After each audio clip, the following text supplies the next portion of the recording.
तो हनुमान बेनीवाल किस तरीके से बीजेपी के साथ गठबंधन करते नजर आए और उसकी वजह से सियासत प्रदेश में कैसे बदल जाएगी, ये हमने आपको बताया। लेकिन वंशवाद की राजनीति में जड़ें गहरी हैं। फिल्म इंडस्ट्री की तरह यहां पर भी वंशवाद देखा जा सकता है। अधिकांश स्थापित नेता ऐसे हैं जो अपने रिश्तेदार को राजनीति में आगे बढ़ते देखना चाहते हैं। ये अलग बात है कि कई बार किस्मत साथ नहीं दे पाती। वहीं मौजूदा टिकट वितरण में कुछ ऐसा ही देखने को मिला है। राजस्थान में ज्यादातर सीटों पर टिकट बंट गई हैं, लेकिन कई नेता अपने नाते रिश्तेदारों को टिकट दिला नहीं पाए। लिहाजा इनकी चुनावी अभिलाषा अब अधूरी रह गई। अब इंतजार करना होगा आने वाले चुनाव का। इस दौरान कुछ नेता ऐसे भी रहे जिन्होंने टिकट अपने नाती और रिश्तेदारों को देने से ही इनकार कर दिया। ये रिपोर्ट देखिए। वंशवाद की वो भावी पीढ़ी जिन्हें नहीं मिला टिकट, भावी पीढ़ी के कई चेहरों को नहीं मिल पाया मौका। दिग्गजों के पुत्र पुत्रियां रह गए टिकट से वंचित। राजस्थान में कुछ दिग्गज राजनेता चाहते थे कि उनके पुत्र पुत्रियां या कहीं नाते रिश्तेदारों को टिकट मिल जाए। प्रयास बहुत किए मगर सफलता हाथ नहीं लगी। कांग्रेस और बीजेपी दोनों पार्टियों में ये देखने को मिला, वंशवाद की जड़ों को फलता फूलता देखना शायद इनके भाग्य में नहीं था। आपको ऐसे ही नेताओं के बारे में बताते हैं जो अपने परिवार की भावी पीढ़ी को आगे बढ़ाना चाहते हैं। सबसे पहले बात करते हैं कांग्रेस की। इनमें कुछ ऐसे भी रहे जिन्होंने पारिवारिक सदस्य को आगे बढ़ाने से मना कर दिया। वंशवाद की वो भावी पीढ़ी जिन्हें नहीं मिला टिकट। बनारसी मेघवाल, मास्टर भंवरलाल मेघवाल की पुत्री हैं बनारसी।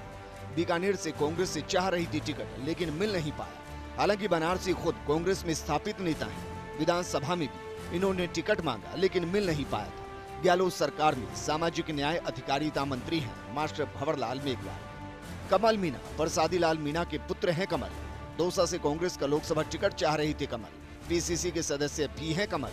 गहलोत सरकार में उद्योग मंत्री हैं प्रसादी लाल मीणा।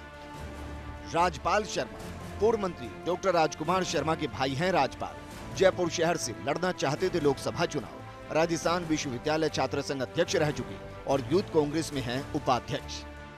रोहित जोशी, मुख्य सचेतक महेश जोशी के पुत्र हैं रोहित। जयपुर से लड़ना चाहते थे लोकसभा का चुनाव। यूथ कांग्रेस में कई पदों पर रह चुके हैं रोहित। रेखा कटारिया, कृषि मंत्री लालचंद कटारिया के भाई की पत्नी है रेखा। जयपुर ग्रामीण से टिकट चाह रही थी रेखा। कांग्रेस के टिकट पर लड़ना चाहती थी चुनाव। एक बार लड़ चुकी हैं विधानसभा का चुनाव। हालांकि लालचंद कटारिया खुद ही नहीं चाहते थे। सरिता, खाजूवाला विधायक गोविंद मेघवाल की बेटी। नाम पर गंभीरता रही फिर भी टिकट से वंचित। बीकानेर से पैनल में था सरिता का नाम। उषा पूनिया, जयपुर ग्रामीण से कांग्रेस टिकट का था दावा। कद्दावर जाट नेता विजय पूनिया की पत्नी है उषा। वहीं बीजेपी में कौन कौन दावेदार था? किरण यादव, अलवर के कद्दावर नेता जसवंत यादव की पत्नी है किरण। किरण बनना चाह रही थी अलवर से बीजेपी का चेहरा। हालांकि पहले भी चुनाव लड़ चुकी हैं किरण। अभिजीत सिंह, पंजाब राज्यपाल वीपी सिंह बदनौर के पुत्र हैं अभिजीत। भीलवाड़ा से चाहते थे बीजेपी का टिकट। सुशील कंवर पलाड़ा, बीजेपी के दिग्गज भंवर सिंह पलाड़ा की पत्नी है सुशील। अजमेर और राजसमंद से थी टिकट की दावेदारी। कई दिग्गज ऐसे भी हैं जिनके परिवार में टिकट को लेकर बात चल रही थी, लेकिन बाद में उन्होंने ही चैप्टर को क्लोज करवा दिया। यूडीएच मंत्री शांति धारीवाल के पुत्र वधू का नाम चल रहा था, लेकिन उन्होंने ही आगे बढ़कर मना कर दिया। भरतपुर के पूर्व महाराजा और गहलोत सरकार में काबीना मंत्री विश्वेंद्र सिंह की पत्नी दिव्या सिंह के नाम पर भी चर्चा थी। जयपुर ग्रामीण से ये चर्चा चल रही थी, लेकिन आगे बढ़कर उन्होंने ही मना कर दिया। ठीक उसी तरह बात चली झालावाड़ 12 से उर्मिला जैन भाया की। वो एक बार चुनाव भी लड़ चुकी हैं, लेकिन इस बार उनके पति प्रमोद जैन भाई ने रुचि नहीं दिखाई। हाँ, ये जरूर है कि चिकित्सा और स्वास्थ्य मंत्री डॉक्टर रघु शर्मा के पुत्र सागर शर्मा अजमेर से एक मजबूत नाम हो सकते थे, लेकिन किस्मत साथ नहीं थी क्योंकि उनकी आयु भी कम निकली और वो टिकट का दावा भी नहीं जता पाए।